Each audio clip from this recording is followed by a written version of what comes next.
Bonjour à tous. Alors aujourd'hui nous allons parler de la quatrième partie de l'éthique de Spinoza, de la servitude humaine ou de la force des passions.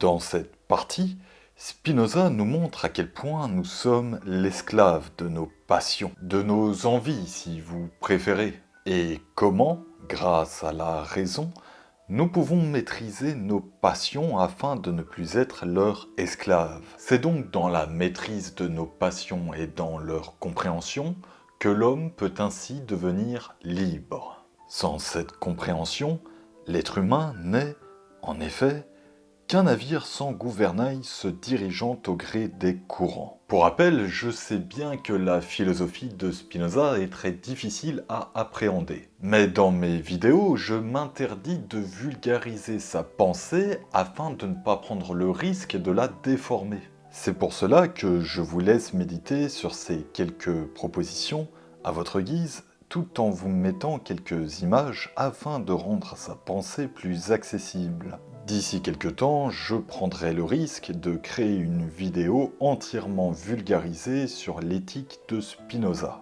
Donc, patience. En attendant, je vous laisse avec le philosophe parler de sa quatrième partie sur la servitude humaine ou la force des passions. J'ai fait l'effort, rien que pour vous, de sélectionner les propositions qui me semblaient les plus pertinentes. Pour le reste, je vous invite à vous procurer l'éthique et à l'étudier tranquillement. Et je vous souhaite une bonne écoute.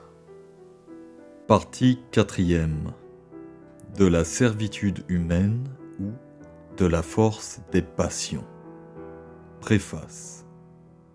L'impuissance humaine à modérer et à réprimer ses passions, c'est là ce que j'appelle servitude. L'homme, en effet, subjugué par les passions, ne s'appartient plus, mais il est le jouet de la fortune, au pouvoir de qui il est si étroitement lié que, bien qu'il voie la meilleure voie à suivre, il est souvent forcé de faire le pire.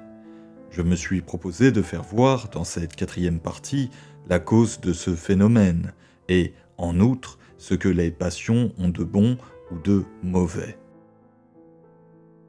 Proposition 11. La passion à l'égard d'une chose que nous imaginons comme nécessaire est plus forte, toute chose égale d'ailleurs, qu'à l'égard d'une chose possible ou contingente, c'est-à-dire non nécessaire. Proposition 20. Plus chacun s'efforce de rechercher ce qui lui est utile, c'est-à-dire de conserver son être, et le peut, plus il est doué de vertu. Et au contraire, en tant qu'il néglige ce qui lui est utile, c'est-à-dire de conserver son être, il n'est qu'un impuissant. Scoli. Personne donc, à moins que d'être vaincu par des causes extérieures et contraires à sa nature, ne néglige de désirer ce qui lui est utile, c'est-à-dire de conserver son être. Personne, dis-je, par la nécessité de sa nature, mais contraint par des causes extérieures, ne repousse les aliments qui lui sont nécessaires, ou se donne lui-même la mort, ce qui peut se faire de beaucoup de manières. Par exemple, quelqu'un se tue lui-même quand il est forcé par un autre qui tourne sa main dont il avait saisi par hasard une épée et le contraint de la diriger vers son cœur. Et encore quand, par l'ordre d'un tyran ainsi qu'il est arrivé à Sénèque, il est forcé de s'ouvrir les veines, c'est-à-dire de désirer éviter un plus grand mal par un moindre. Ou enfin, parce que des causes extérieures latentes disposent son imagination de telle sorte et affectent son corps de telle manière qu'il revêt une autre nature contraire à la première et dont l'idée ne peut exister dans son âme. Proposition 24. Agir absolument par vertu, ce n'est rien autre chose en nous qu'agir, que vivre, que conserver notre être, trois termes qui signifient la même chose, sous la conduite de la raison, d'après le fondement de rechercher ce qui nous est utile. Proposition 38.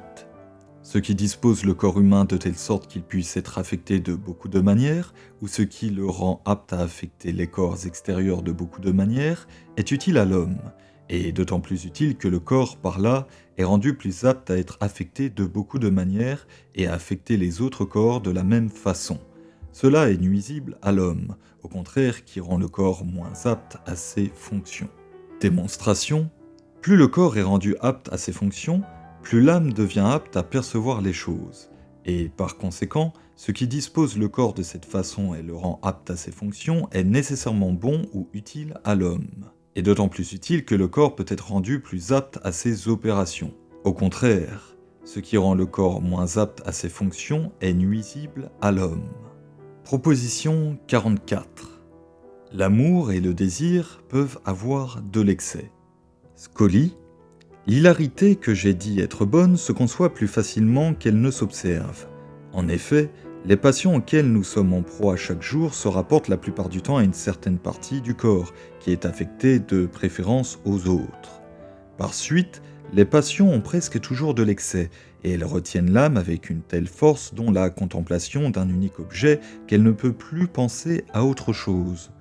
Et bien que les hommes soient sujets à une foule de passions, et que l'on en trouve rarement à cause de cela qui soient toujours en proie à une seule et même, il n'en manque pas cependant à qui une seule et même passion s'attache avec la dernière opiniâtreté.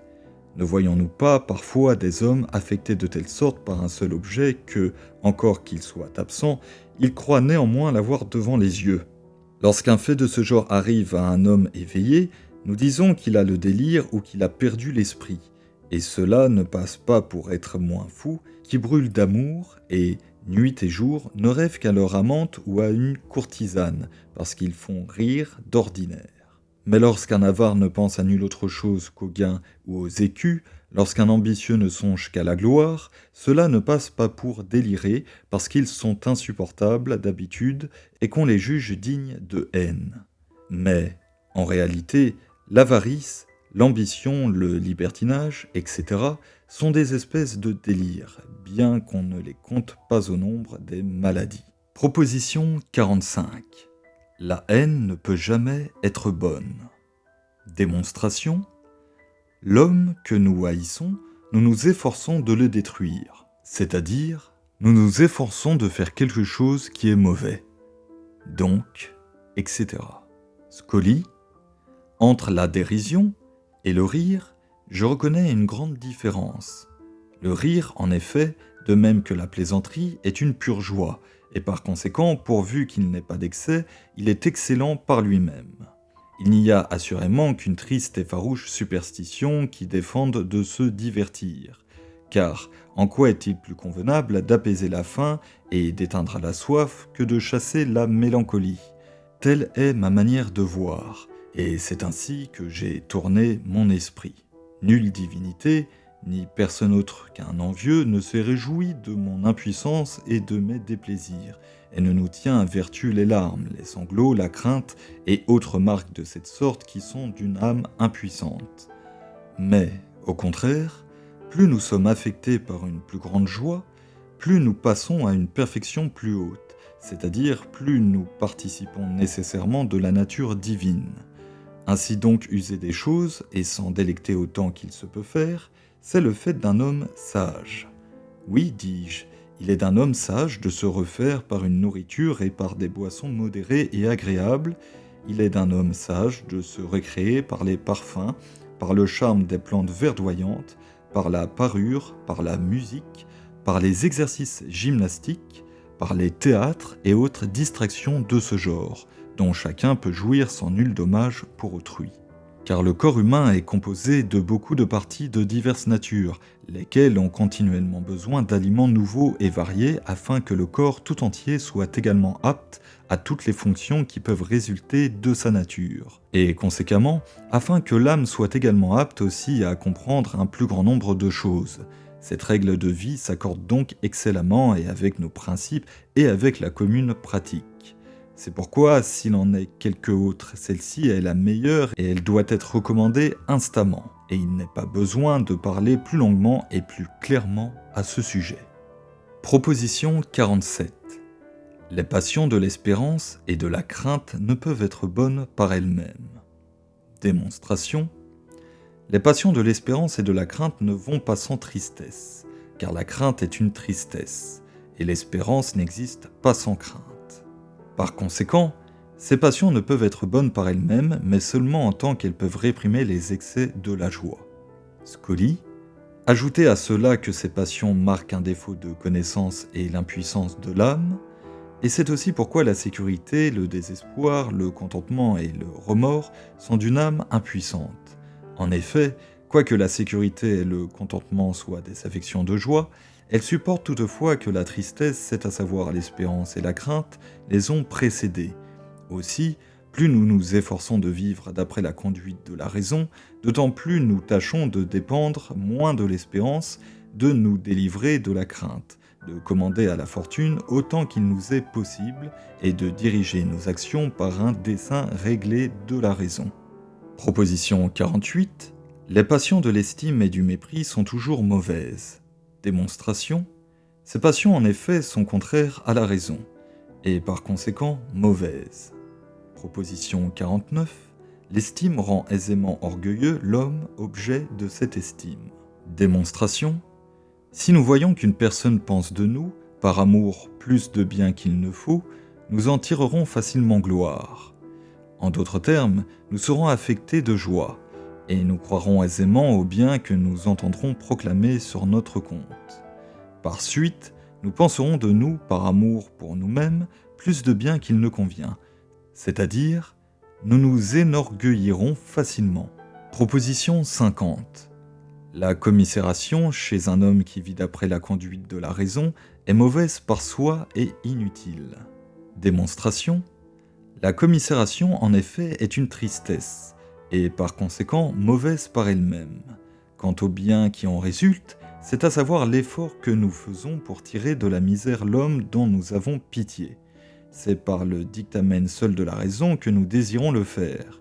Et ce n'est que par le dictamen seul de la raison que nous pouvons faire quelque chose que nous savons certainement être bon. Par conséquent, la commisération chez un homme qui vit d'après la conduite de la raison est mauvaise par soi et inutile. Corollaire. Il suit de là que l'homme qui vit d'après le dictamen de la raison s'efforce, autant qu'il le peut faire, de n'être point touché par la commisération. Proposition 57. L'orgueilleux aime la présence des parasites ou des flatteurs, mais il hait celle des hommes généreux. Démonstration. L'orgueil est une joie née de ce que l'homme pense de lui plus de bien qu'il ne convient. Et cette opinion, l'homme orgueilleux s'efforcera de l'entretenir autant qu'il le pourra. Par conséquent, les orgueilleux aimeront la présence des parasites ou des flatteurs, et ils fuiront celle des hommes généreux qui les jugent pour ce qu'ils valent. Proposition 58. La gloire ne répugne pas à la raison, mais elle peut naître d'elle. Scoli. La gloire que l'on dit vaine est une acquiescence en soi-même qui n'est entretenue que par l'opinion du vulgaire, laquelle opinion cessant, l'acquiescence elle-même cesse, c'est-à-dire le bien suprême que chacun aime, d'où il arrive que celui qui tire gloire de l'opinion du vulgaire, chaque jour en proie aux soucis, s'efforce, agit, fait tout pour maintenir sa renommée.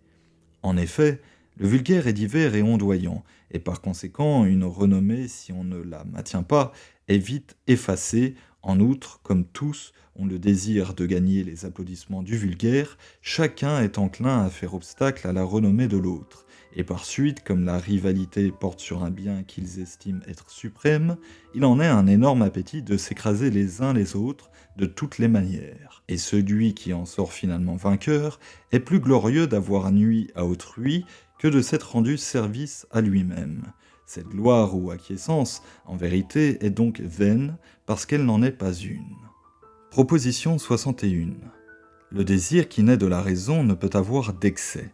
Démonstration. Le désir considéré d'une manière absolue, c'est l'essence même de l'homme en tant qu'on la conçoit déterminée d'une façon quelconque à faire quelque chose, et par conséquent, le désir qui naît de la raison, c'est-à-dire qui est engendré en nous en tant que nous agissons, est l'essence même ou la nature de l'homme en tant qu'on la conçoit déterminée à faire les choses qui sont conçues d'une manière adéquate par la seule essence de l'homme.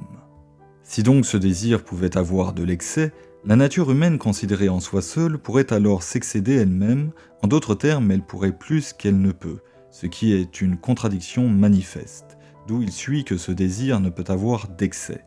Proposition 67. Il n'est aucune chose à laquelle l'homme libre pense moins qu'à la mort, et sa sagesse n'est point une méditation de la mort, mais de la vie. Démonstration. L'homme libre, c'est-à-dire celui qui vit d'après le seul dictamen de la raison, n'est point conduit par la crainte de la mort, mais il désire le bien directement, c'est-à-dire qu'il désire agir, vivre, conserver son être d'après le fondement de rechercher ce qui lui est utile. Par conséquent, il n'est rien à quoi il pense moins qu'à la mort, mais sa sagesse est la méditation de la vie. Proposition 68. Si les hommes naissaient libres, il ne se formerait aucun concept du bien et du mal tant qu'ils resteraient libres. Démonstration. J'ai dit que l'homme libre, c'est celui qui est conduit par la raison seule. Celui donc qui naît libre et qui reste libre n'a que des idées adéquates et par suite n'a aucun concept du mal, et conséquemment aucun concept du bien, car le bien et le mal sont corrélatifs. Proposition 69. La vertu de l'homme libre apparaît aussi grande à éviter les dangers qu'à les surmonter. Démonstration. Une passion ne peut être réprimée ou détruite que par une passion contraire, et plus forte que la passion à réprimer.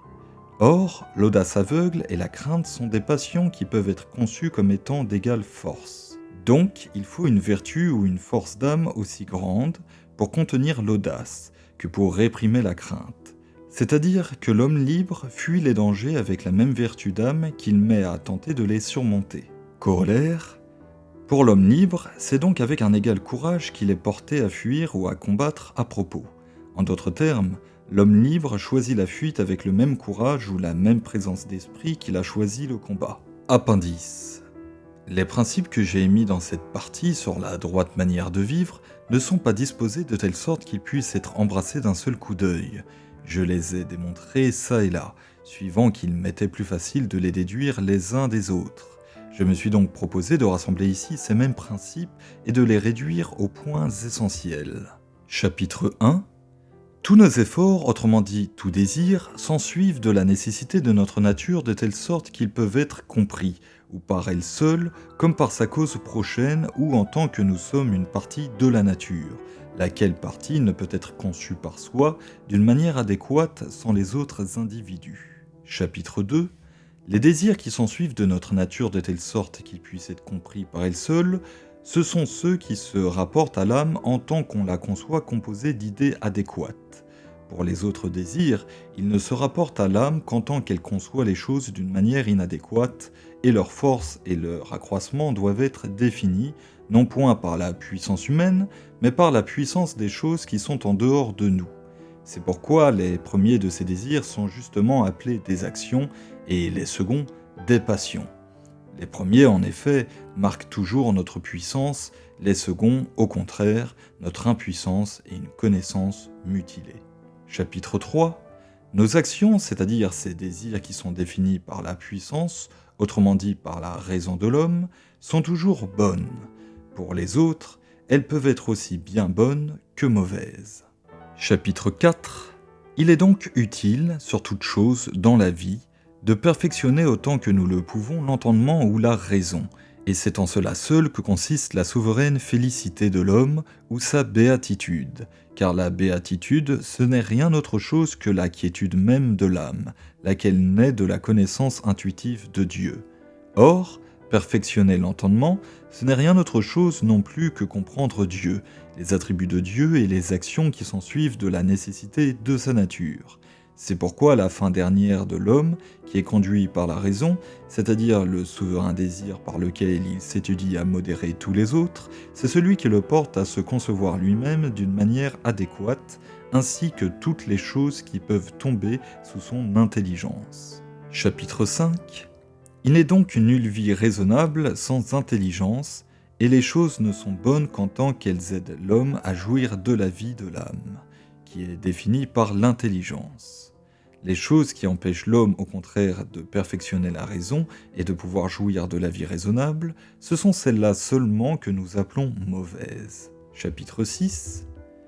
Mais comme toutes ces choses dont l'homme est la cause efficiente sont nécessairement bonnes, il ne peut donc arriver rien de mauvais à l'homme que par les causes extérieures, c'est à savoir en tant qu'il est une partie de la nature entière, aux lois de laquelle la nature humaine est obligée d'obéir et à qui elle est forcée de s'accommoder d'une infinité de manières en quelque sorte. Chapitre 7. Et il ne se peut pas faire que l'homme ne soit pas une partie de la nature, et ne suivent pas son ordre universel. Mais si l'homme se trouve au milieu d'individus constitués de telle sorte qu'il s'accorde avec sa nature, par cela même la puissance d'agir de l'homme sera augmentée et fortifiée. Que s'il se trouve au contraire parmi des êtres tels qu'ils ne s'accordent nullement avec sa nature, ce ne sera pas sans une grande modification de lui-même qu'il pourra s'accommoder à eux. Chapitre 8. Tout ce qui est dans la nature des choses, que nous jugeons être mauvais, c'est-à-dire pouvoir nous empêcher d'exister et de jouir de la vie raisonnable, il nous est permis de l'écarter de nous par le moyen qui nous semble le plus assuré. Et tout ce qui existe, au contraire, que nous jugeons bon, c'est-à-dire utile pour conserver notre être et pour jouir de la vie raisonnable, il nous est permis de l'acquérir pour notre usage, et de nous en servir de quelque manière que ce soit. Et, absolument, il est permis à chacun par le droit souverain de la nature de faire ce qu'il juge contribuer à son utilité. Chapitre 9. Rien ne se peut mieux accorder avec la nature d'une certaine chose que d'autres individus de même espèce. Par conséquent, il n'est rien de plus utile à l'homme pour conserver son être et pour jouir de la vie raisonnable que l'homme qui est conduit par la raison. En second lieu, comme entre les choses particulières nous ne connaissons rien de plus excellent que l'homme qui est conduit par la raison, en nulle affaire donc personne ne peut mieux montrer ce qu'il vaut, comme art et comme intelligence, qu'en élevant les hommes de telle sorte qu'ils vivent enfin d'après le commandement propre de la raison. Chapitre 10. Tant que les hommes nourrissent les uns contre les autres des sentiments d'envie ou quelque autre affection de haine, ils sont contraires les uns aux autres et d'autant plus à craindre qu'ils ont plus de puissance que les autres individus de la nature. Chapitre 11. Toutefois, ce n'est point par les armes que l'on triomphe des cœurs, mais par l'amour et par la générosité. Chapitre 12. Il est utile aux hommes, sur toute chose, de s'unir ensemble et de se resserrer par des liens les plus propres à faire de tous les hommes un seul homme, et absolument de faire tout ce qui sert à affermir les amitiés. Chapitre 13. Mais, pour ce faire, un art et une vigilance extrême sont nécessaires, car les hommes sont différents. Ils sont rares en effet ceux qui vivent d'après les prescriptions de la raison.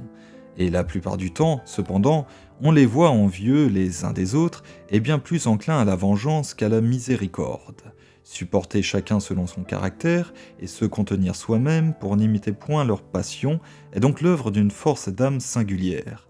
Mais pour ceux, au contraire, qui ne savent que blâmer les hommes, que reprocher les vices plutôt que d'enseigner les vertus, que briser les cœurs au lieu de les affermir, ceux-là sont insupportables et aux autres et à eux-mêmes. C'est de là que, par une impatience d'âme excessive et par un faux zèle de religion, beaucoup d'individus ont mieux aimé vivre au milieu des bêtes que parmi les hommes, tels ces enfants ou ces adolescents qui, ne pouvant supporter patiemment les reproches de leurs parents, se jettent dans l'état militaire. Et ils préfèrent les inconvénients de la guerre et le commandement d'un tyran aux avantages du foyer domestique, aux admonitions paternelles. Et ils souffrent qu'on leur impose les plus lourdes charges pourvu qu'ils se vengent de leurs parents. Chapitre 14. Ainsi donc, encore que les hommes dirigent toutes choses, d'ordinaire, au gré de leurs caprices, il résulte cependant beaucoup plus d'avantages de leur société commune que d'inconvénients. C'est pourquoi il est mieux de supporter patiemment leur injustice et d'appliquer son zèle aux choses qui font naître la concorde et l'amitié. Chapitre 15. Les choses qui produisent la concorde, ce sont celles qui se rapportent à la justice, à l'équité et à l'honnêteté. Car les hommes, outre ce qui est injuste et inique, supportent encore difficilement ce qui passe pour honteux, en d'autres termes, qu'un individu méprise les mœurs acceptées dans la cité. Mais pour faire naître l'amour, ce qui est surtout nécessaire, c'est ce qui regarde la religion et la piété. Chapitre 16. La concorde naît parfois encore de la crainte, mais sans sincérité. Ajoutez à cela que la crainte provient de l'impuissance de l'âme, et par ce motif n'appartient pas à l'usage de la raison, pas plus que la commisération encore qu'elle revête l'apparence de la piété. Chapitre 17. Les hommes sont vaincus en outre par la libéralité. Ceux-là principalement qui ne possèdent pas les moyens de se procurer les choses nécessaires au soutien de leur existence. Mais porter secours à tous les indigents est une tâche qui surpasse de beaucoup et les forces et les ressources d'un simple particulier. Car les richesses d'un particulier sont bien trop insuffisantes pour subvenir à tant de besoins. De plus, la puissance d'un seul homme est infiniment trop bornée pour pouvoir s'attacher tous les hommes par l'amitié. C'est pourquoi le soin des pauvres incombe à la société tout entière, et regarde seulement l'utilité commune. Chapitre 18. Dans l'acte d'accepter des bienfaits, comme dans celui de témoigner sa reconnaissance, la manière d'agir doit être entièrement différente. Chapitre 19. L'amour de courtisane, c'est-à-dire le caprice d'engendrer qui naît de la forme extérieure, et absolument tout amour qui reconnaît une autre cause que la liberté de l'âme, se change facilement en haine, à moins, ce qui est pire, qu'il ne devienne une espèce de délire, et alors il est entretenu par la discorde bien plus que par la concorde. Chapitre 20. Pour ce qui est du mariage, il est certain qu'il s'accorde avec la raison si le désir d'unir les corps n'est pas inspiré par la forme extérieure seule, mais aussi par l'intention de procréer des enfants et de les élever sagement. Et si, de plus, l'amour de l'homme et de la femme a pour cause non la forme extérieure seule, mais principalement la liberté de l'âme. Chapitre 21.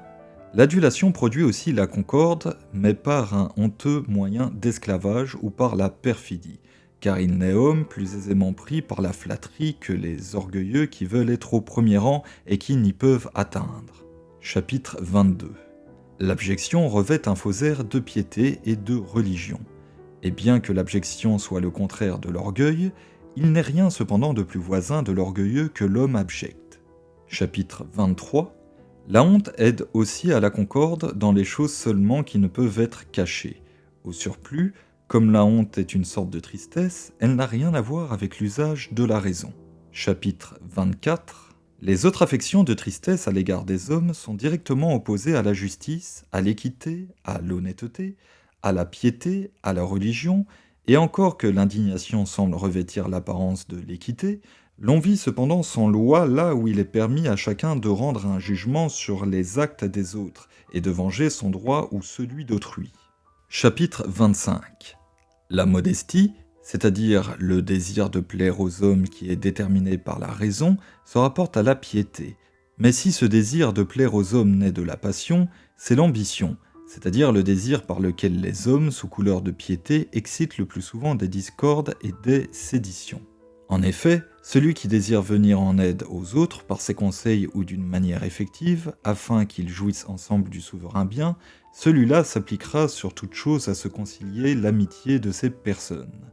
Il ne s'efforcera pas de les ravir en admiration de lui-même, pour que l'enseignement qu'il donne tire de lui son nom, et il fera tout son possible pour ne laisser aucune prise à la jalousie.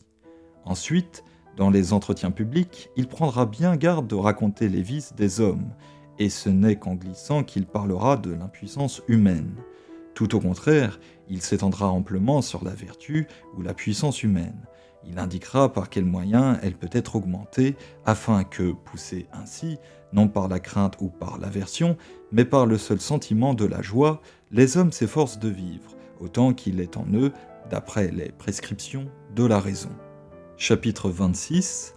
Outre les hommes, nous ne connaissons nulle chose particulière dans la nature dont l'âme nous puisse causer de la joie et avec qui nous puissions nous unir par l'amitié ou par quelque autre genre de commerce.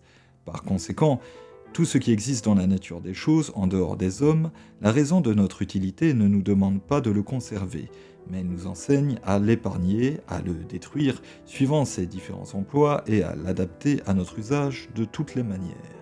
Chapitre 27. L'utilité que nous retirons des choses qui sont en dehors de nous, outre l'expérience et la connaissance que nous acquérons par le fait même que nous les observons et que nous les changeons de certaines formes en d'autres, c'est principalement la conservation du corps. Par cette raison, les choses utiles sur toutes, ce sont celles qui peuvent nourrir et entretenir le corps de telle sorte que toutes ses parties soient capables de s'acquitter parfaitement de leurs fonctions. Car plus le corps est apte à être affecté d'un plus grand nombre de manières, et à affecter les corps extérieurs de la même façon, plus l'âme est apte à penser. Mais bien peu de choses dans la nature paraissent posséder ces propriétés, et c'est pour cela qu'il est nécessaire, afin de nourrir le corps comme il convient, de faire usage d'un grand nombre d'aliments de diverses natures, car le corps humain est composé de beaucoup de parties de natures différentes, lesquelles ont besoin d'aliments continuels et variés afin que le corps tout entier soit également apte à toutes les choses qui peuvent résulter de sa nature, et conséquemment, afin que l'âme soit également apte aussi à concevoir un plus grand nombre de choses. Chapitre 28. Mais, Pour se procurer toutes ces choses, les forces de chacun y suffiraient malaisément si les hommes ne se prêtaient une mutuelle assistance. Toutefois, l'argent a fourni le moyen de se pourvoir de tout ce dont on a besoin, d'où il s'est fait que son image occupe au plus haut point, d'ordinaire, l'âme du vulgaire, lequel ne peut imaginer nulle espèce de joie, pour ainsi dire, sans l'accompagner de l'idée de pièces d'argent comme cause. Chapitre 29. Ce défaut, au surplus, est le propre de ces hommes qui recherchent l'argent non point par indigence ou pour satisfaire aux nécessités de la vie, mais pour se produire avec magnificence après avoir appris l'art de réaliser de beaux gains. Quant à leur corps, s'ils en prennent soin, c'est par habitude, mais parcimonieusement parce que ce qu'ils dépensent pour sa conservation, c'est d'autant de perdu sur leurs biens, pense-t-il. Mais pour ceux qui connaissent le véritable usage de l'argent et qui règlent la mesure des richesses sur le besoin seul, ceux-là vivent contents de peu. Chapitre 30. Ainsi donc, comme les choses bonnes ce sont celles qui aident les diverses parties du corps à s'acquitter de leurs fonctions, et comme la joie consiste en ceci, que la puissance de l'homme en tant qu'il est composé d'un corps et d'une âme est favorisée ou augmentée, sont bonnes conséquemment toutes les choses qui apportent de la joie. Cependant, comme les choses n'agissent point dans le but de nous causer de la joie, comme leur puissance d'agir ne se règle pas d'après notre utilité, et enfin comme la joie la plupart du temps se rapporte de préférence à une seule partie du corps, les passions de la joie, et conséquemment les désirs qui en naissent, si la raison et la vigilance ne font bonne garde, fort souvent sont sujettes à l'excès. Jointe à cela que, sous l'empire de la passion, ce que nous considérons tout d'abord, c'est ce qui nous est agréable dans le présent, et que nous ne pouvons envisager l'avenir avec une force égale. Chapitre 31. La superstition, au contraire, paraît considérer comme un bien ce qui apporte de la tristesse, et d'autre part comme un mal, ce qui cause de la joie. Mais comme nous l'avons déjà dit, personne, si ce n'est un envieux, ne s'est réjoui de mon impuissance et de mes déplaisirs, car plus nous sommes affectés par une plus grande joie, plus nous passons à une plus haute perfection et conséquemment plus nous participons de la nature divine. Et la joie que règle la vraie raison de notre utilité ne peut jamais être mauvaise. Quant à celui qui est conduit par la crainte et qui ne fait le bien que pour éviter quelque mal, celui-là n'est point dirigé par la raison. Chapitre 32. Mais la puissance humaine est fort limitée, et elle est infiniment surpassée par la puissance des causes extérieures. Par suite, nous n'avons pas le pouvoir absolu d'adapter à notre usage les choses qui sont en dehors de nous. Toutefois, nous supporterons avec égalité d'âme les événements qui surviennent contre ce que demande la raison de notre utilité. Si nous avons la conscience de nous être acquittés de notre devoir, si nous voyons que la puissance dont nous sommes maîtres n'a pu s'étendre jusqu'au point de nous faire éviter ces malheurs, et enfin, si nous comprenons que nous sommes une partie de la nature entière dont nous suivons l'ordre, que si nous concevons cela clairement et distinctement, cette partie de nous-mêmes qui est définie par l'intelligence, c'est-à-dire la meilleure partie de nous-mêmes, se reposera pleinement en cette idée, et s'efforcera de persévérer dans cette acquiescence. Car, en tant que nous sommes intelligents, nous ne pouvons rien désirer que ce qui est nécessaire, et absolument trouver le repos que dans la vérité. Par conséquent, aussi longtemps que nous comprenons parfaitement toutes ces choses, aussi longtemps l'effort de la meilleure partie de nous-mêmes s'accorde avec l'ordre de la nature tout entière.